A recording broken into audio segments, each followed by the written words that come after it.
Welcome everyone. This is part 2 of Git series. So in this video we are going to talk about branches. Last time we talked about Git basics, how to work with GitHub, and how to push and pull changes. So now it is the time for us to get to know how to work with Git when we work inside a team. So let me uncomment this one, and I'm going to answer what is Git branch and how to work with branches.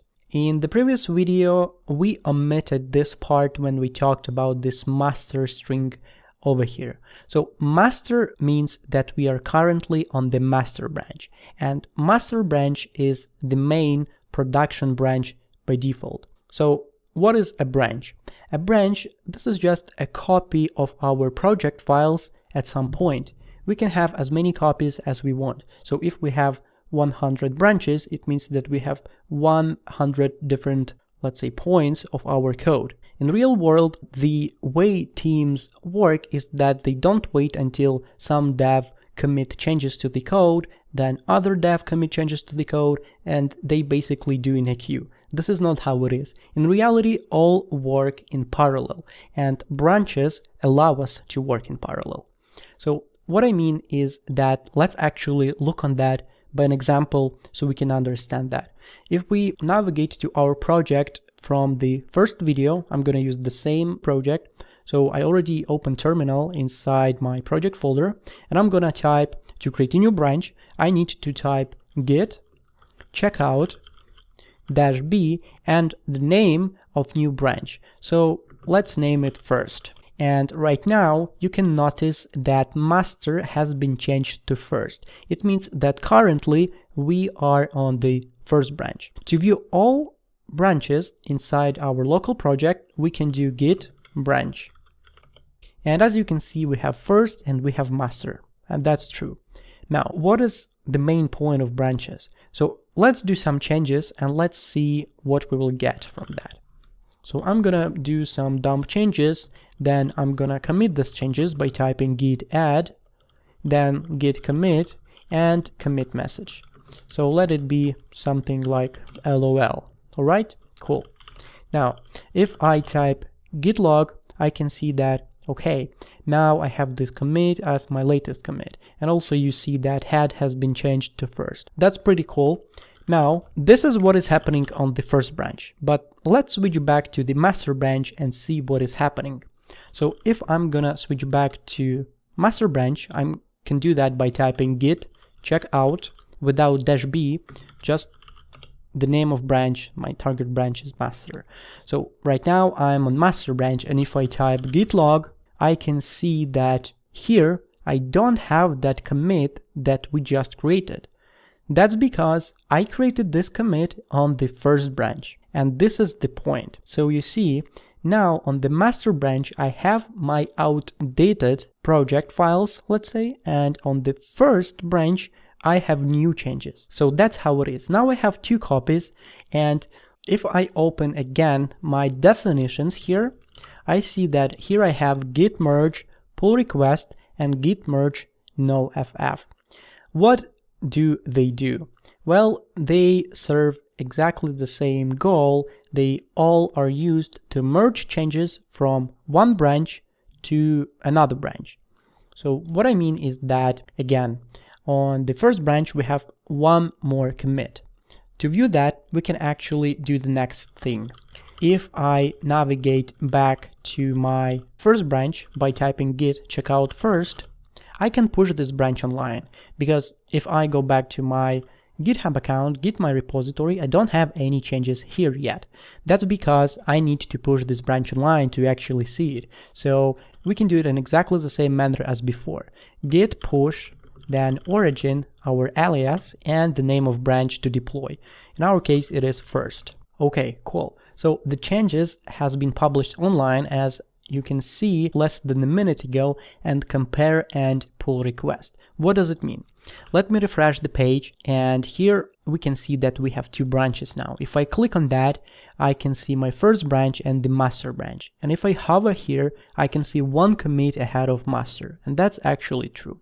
And I have this button, new pull request. So let's click on that button and let's see what is going to happen. So what is a pull request? A pull request is like a request to merge changes from one branch to another. So by opening pull request, we literally say, someone please review my code and merge these changes from my branch to the master branch or some other branch. So let me write some comment here, and then I'm gonna put create pull request.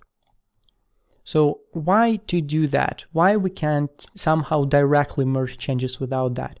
When we work in teams, we have, let's say, a lead developer or someone who reviews the code and make decisions. So if we work in teams, we would create our local copy of the project. So we're gonna publish our own branch, and then we're gonna pull request to the master branch or to the development branch. So someone who is in control of the project can get to this repository, and this person will see that, okay, we have one more pull request coming from Shiluk16. Oh, he wants to merge some changes that he made. Let's review those changes by viewing his code, his commits, and then decide whether we want to close pull request and leave him behind, or we want to merge those changes. So that's how guys working out there. So let's say we want to merge this pull request and then merge it. And let's see what is going to happen. All right, now it has been merged, and we can see this message that it has been merged and closed. And now branch can be safely deleted. So let's delete this branch. Okay, cool. Now let's get back to our main branch, which is master. And if we view here inside commits, we can see that now we have our commit here, but also we have one more commit on top of that, which is merge pull request 2 from Shiluk16 and first. I have 2 here because I already made some pull request in the past, but you should have 1 here. So what it means, this commit on top of that? This is due to when we use pull requests to merge changes to the Git system, pull request will, let's say, group these commits that you've made on this branch together. So it is easier to view them inside the Git history, inside exactly this history. So we can see that, all right, when someone merged this branch to the master branch, okay, he merged exactly those changes. And that's how it is, that's how it works in Git. So that's about pull request. How about git merge and git merge noff? So first of all, what we need to do, we need to ensure that our local repository and our remote repository are synchronized. If we navigate back to master branch locally, and if we type git log, we don't have any changes. So we want to make sure that we have the latest changes. So we're gonna type git pull origin master. All right, now our changes are synchronized. If we type git log, we can see, okay, we have exactly the same history. Okay, cool. Now let's create another branch. So git checkout -b and the name of branch. Let's name it second. And -b means that we want to switch to the second branch and create it at the same time. So now I'm on this branch. Let's add more changes and let's commit them.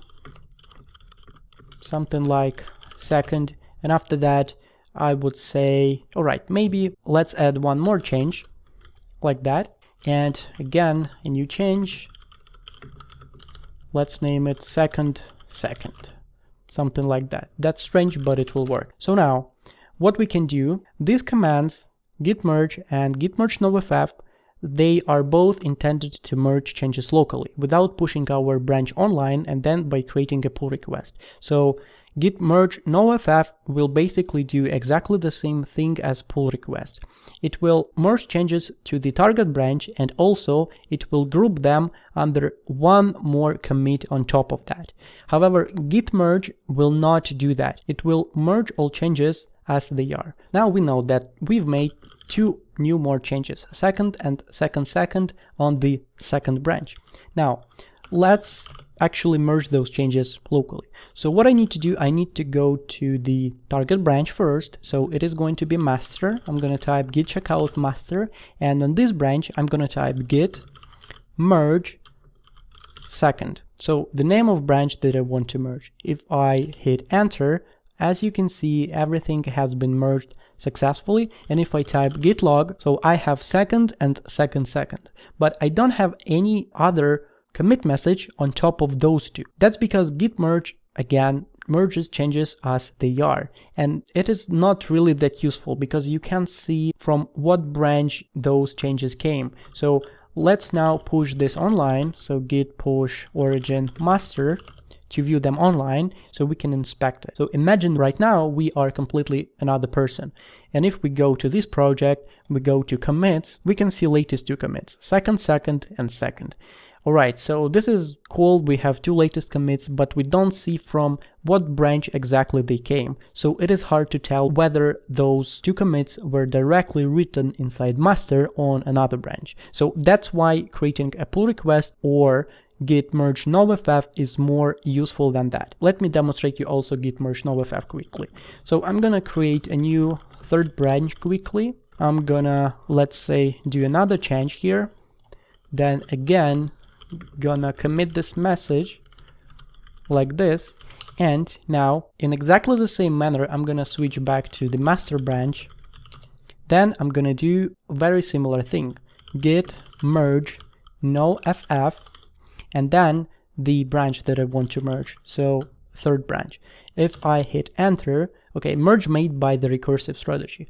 But now if I git log that, inside this history I can see another commit on top of that, merge branch third. And now if I push changes online like that, let's wait to see them online, and if I view them here, I can see that, all right, merge branch third, and I can view that, all right, so when someone merged this branch, these changes has been made. So this is why it is useful to put, let's say, one more commit on top of other commits, so you know what commits are grouped and which not. However, if you are working alone on the project, this is your personal project, you don't really care about this kind of stuff, it is normal to keep everything on one branch without, making this really complicated fuss with branches, so that's fine to work with one branch when you are working alone. Now about git conflict. I don't know, maybe you noticed, but sometimes when we work in parallel, we might touch exactly the same code, and it might lead to, let's say, to conflicts in code, right? So if one person touched this line of code and then other person working on exactly the same thing and this person also touched that code, when they try to merge those changes, the code is different and it might lead to conflicts. That's fine, and Git resolves that, let's say, very easily. It just says that, all right, I can't merge directly, there is a conflict. And if you merge them locally, it will point you to that file and you will see what files have conflicts, and then you need to resolve them by either removing those conflicts or whatever you want to do with them. If you accept in a pull request and you have a conflict, then you might want to resolve these conflicts online. But most of the time, developers just try to avoid these conflicts as much as possible, because this is the thing not everyone wants to deal with. So this is about the conflicts. Now, open source contributions. What are those? All right, let me go to GitHub, and then let's click on this explore button, and on the right, let's pick just a random project. So what does it mean, open source contribution? You see, a lot of repositories on GitHub are publicly available, and open source project means that people, any developer, can contribute to this project. So he can create our own copy on his machine, make some changes, and upload it back to this repository. So he's a contributor of this project. So to do so, you just need to select the repository, then you need to click on fork, and after that it will appear as your repository in your profile. After that, you need to manage that on your own. So that's not the topic that we want to discuss in this course. If you're really interested, just Google how to fork or how to contribute to a GitHub project. I just gave you the basic idea. Now, we have .git in this course. How we are going to use this Git system in our course. So basically, it is very simple. I already mentioned it. Since we are working on the project alone, we will not make any fuss with branches. So this part 2 was educational only for you and for your future. We will not use branches in this course. We will only use the master branch, and we will do changes to Git, but will not work with branches. Now, using .git in real projects. So I know it is really hard to understand this concept of branches at a first glance, but trust me, you just need some practice and it will be just fine. So about real world projects. So I have prepared this pretty simple image to make things more simpler. So these are our branches, and these circles represent commits. So this is exactly the same thing that we did right now in our project. So basically we have the master branch, right? And these blue commits are commits on the master branch. So let's say one person, that is you, created a new branch called feature here and started developing his own feature here and made 2 new commits and then pushed those changes back to master. So these 2 commits, which are pink, has become these 2 blue commits on the master branch. And actually the same happened to another branch, which is called fix, created by other person. So this person created a new copy, then just created one more commit on this branch and committed it back to master. And as you can see, this fix branch has been merged back to master before our branch has been merged back to master, and that's fine. If we had some conflicts, then Git wouldn't just merge our branch, it would say that we have a conflict. But if our parts of the code are not related, then we will not have any conflicts, and that would be totally fine. So that's how things are working. By the way, if you still want to know more about Git, I highly recommend you to just type in Google successful Git branch model. So just go to the first link on Google and you will get to this article. It is very helpful to understand how Git works. It is really well described, and it even has other link on top which leads to official GitHub flow to explain how to work with branches by GitHub itself. So this is it.